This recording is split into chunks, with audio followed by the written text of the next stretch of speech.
Hello bull trackers दोस्तों, आज एक बार फिर मार्केट्स ऊपर चले गए और ये एक छोटा सा एक्ट था एक बड़े ग्लोबल गेम का। तो वो बड़ा ग्लोबल गेम क्या है? बड़ा ग्लोबल गेम ये है कि जो बड़े बड़े ग्लोबल इन्वेस्टर्स हैं वो दरअसल इंडिया को शॉर्ट कर रहे हैं, उनकी शॉर्ट की पोजीशंस हैं, लेकिन वही ग्लोबल जो फंड हाउसेस हैं वो इंडिया में हमारे देसी इंस्टीट्यूशनल इन्वेस्टर्स के साथ मिलकर हमें कन्विंस करने की कोशिश कर रहे हैं कि सब कुछ ठीक है, बाय करो बाय करो बाय करो। तो इस वीडियो में मैं उसी ग्लोबल गेम को आपके सामने डिकोड करके रखने वाला हूँ।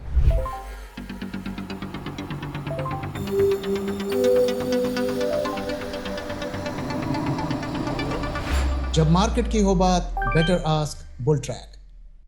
तो दोस्तों, आप सबने ब्लैक रॉक का नाम सुना होगा और ब्लैक रॉक के अभी सीईओ कुछ टाइम पहले इंडिया में भी आए हुए थे, काफ़ी अच्छी अच्छी बातें कर रहे थे इंडिया के बारे में। लेकिन दरअसल वो क्या कर रहे हैं, आइए पहले इसको समझते हैं। तो उनका जो GTAA मैक्रो फंड है वो दरअसल इंडिया को शॉर्ट कर रहा है। Global tactical asset allocation fund अगर 2026 जनवरी में देखें तो वो शॉर्ट कर रहे हैं। तो उनका क्या कहना है आइए देखते हैं। तो वो कहते हैं we favour under own countries like France and UK, और वो कह रहे हैं कि shorts in more crowded markets like Germany and high flying emerging markets like Brazil and India. तो यहाँ पर वो क्लियर कट उनका कहना है कि हम प्रेफर इंडिया और ब्राज़ील जैसे कंट्रीज़ को नहीं, दूसरी यूरोपियन कंट्रीज़ को प्रेफर कर रहे हैं। क्यों? क्योंकि ये मार्केट्स बहुत ज़्यादा क्राउडेड है, यहाँ बहुत ज़्यादा इंस्टीट्यूशंस की भीड़ है। तो क्या मतलब है क्राउडेड लॉन्ग का, मेन का? Too many institutional investors already positioned in India, valuation stretched. दोस्तों, ये बात मैं लगातार आपको कहता हूँ कि हमारे मार्केट्स ओवर वैल्यूड हैं, अभी भी valuation stretched after years of DII and FII inflow. Imagine करिए पिछले 2024 तक FII DII ने दोनों ने मिलकर जम के खरीदा। तो आप कैसे उम्मीद कर सकते हैं कि स्टॉक के प्राइजेस रीजनेबल वैल्यूएशन पर होंगे? Risk reward favours going long under owned market instant and current market equilibrium called somewhat fragile. Clear cut sign है, लेकिन ये साइन रिटेल इन्वेस्टर्स के लिए नहीं है। रिटेल इन्वेस्टर्स के लिए वो कुछ और कहते हैं। ये उनके इंस्टीट्यूशनल HNI जो उनके बड़े क्लाइंट्स हैं उनके लिए ऐसा उनका कहना है।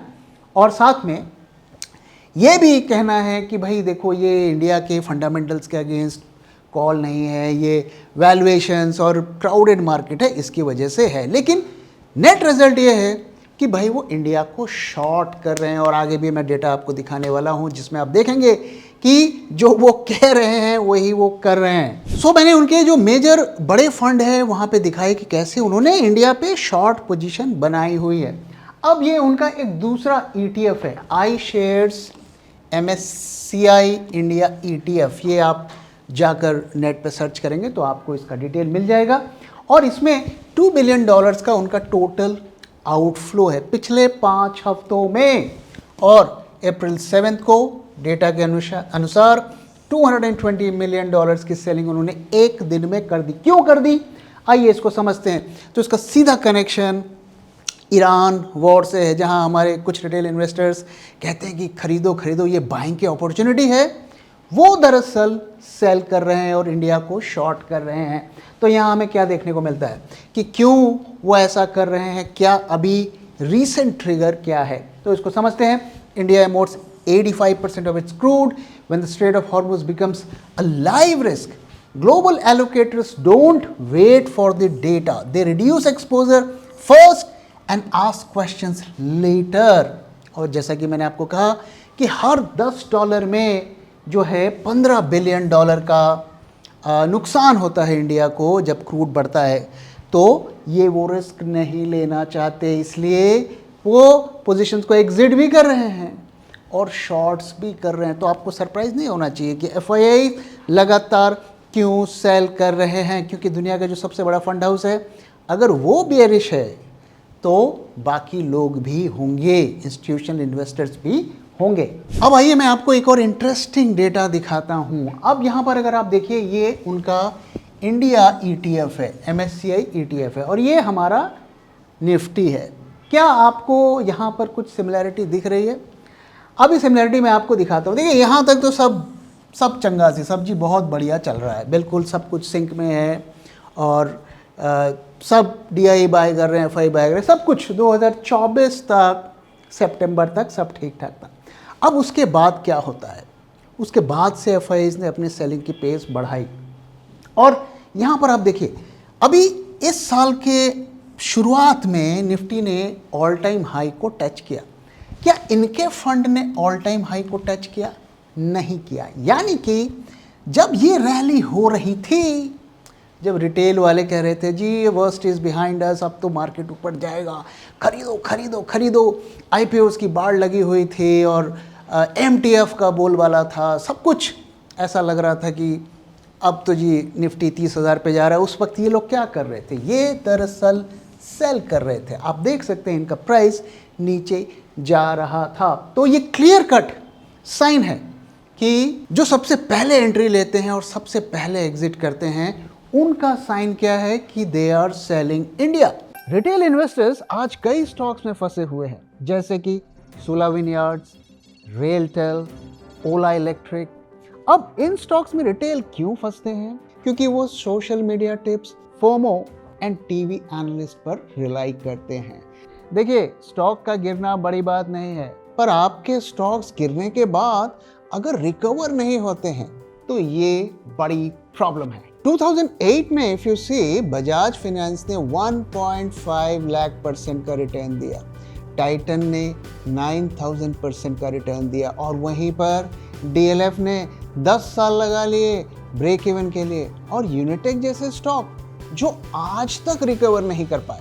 तो आखिर ऐसा क्यों होता है? इसकी दो बड़ी वजह है, क्वालिटी एंड वैल्यूएशंस, यानी वो bad quality and high valuations पर स्टॉक खरीद लेते हैं। और अगर आपको किसी भी स्टॉक का क्वालिटी को चेक करना है तो आपको उसकी बैलेंस शीट को चेक करना पड़ेगा, विच कुड टेक आवर्स, और वैल्यूएशंस के लिए आपको हेवी मैथमेटिकल मॉडल्स को यूज करना पड़ेगा। और इसीलिए हम आपके लिए लेकर आए हैं BT स्टॉक एक्सरे, जहां आप सेकंड्स में किसी भी स्टॉक का quality and fair valuation check कर सकते हैं। So wait no more, act now and अपने पोर्टफोलियो की क्वालिटी स्कोर को बढ़ाइए और उसे वेल्थ क्रिएटर बनाइए, ना कि wealth destroyer. BT stock x ray, upgrade your portfolio now because hope is not a strategy.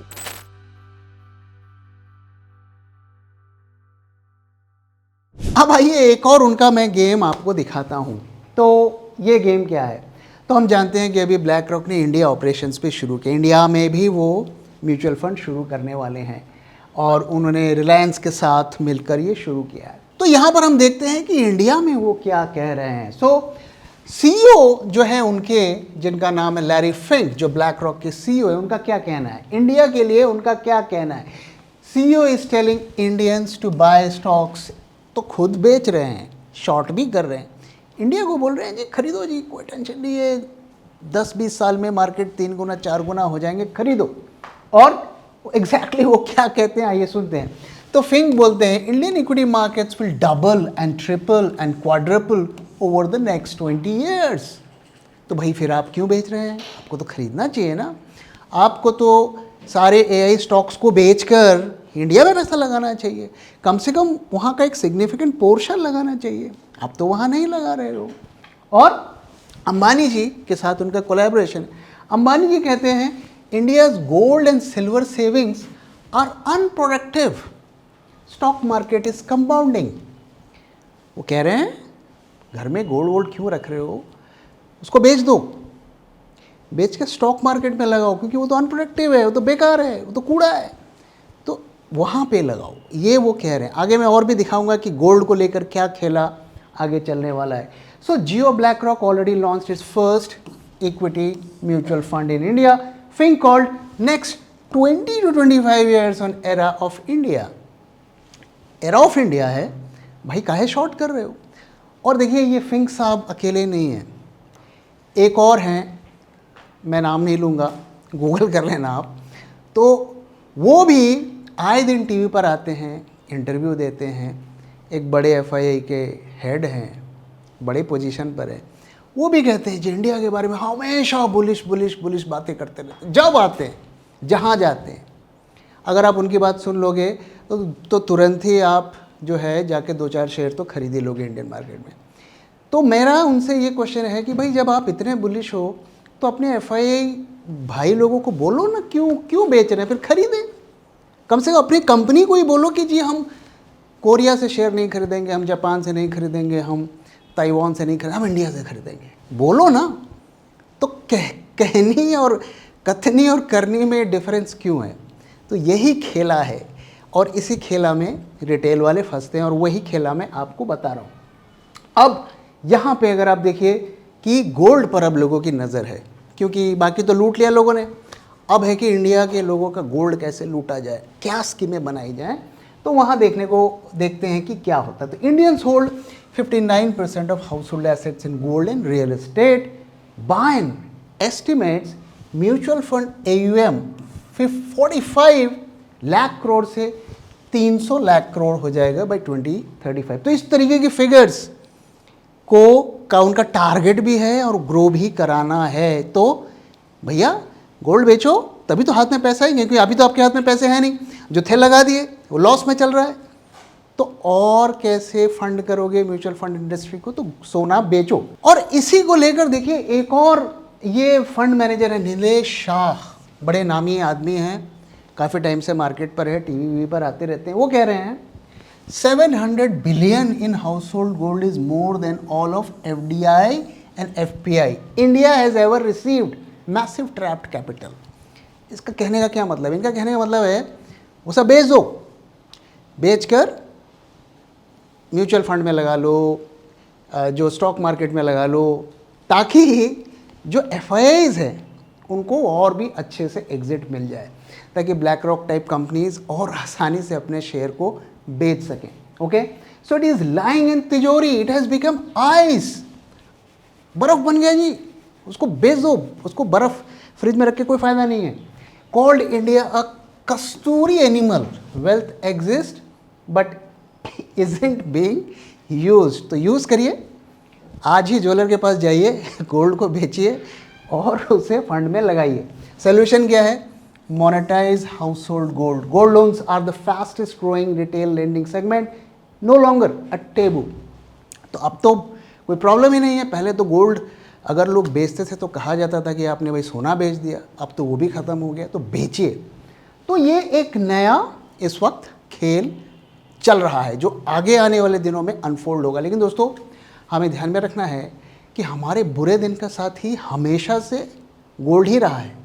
चाहे राजा महाराजा रूल करते थे, चाहे कोई भी सरकार आई, किसी भी पार्टी की सरकार आई, गोल्ड ने हमेशा हमारा साथ दिया है और हमारे कल्चर का पार्ट रहा है।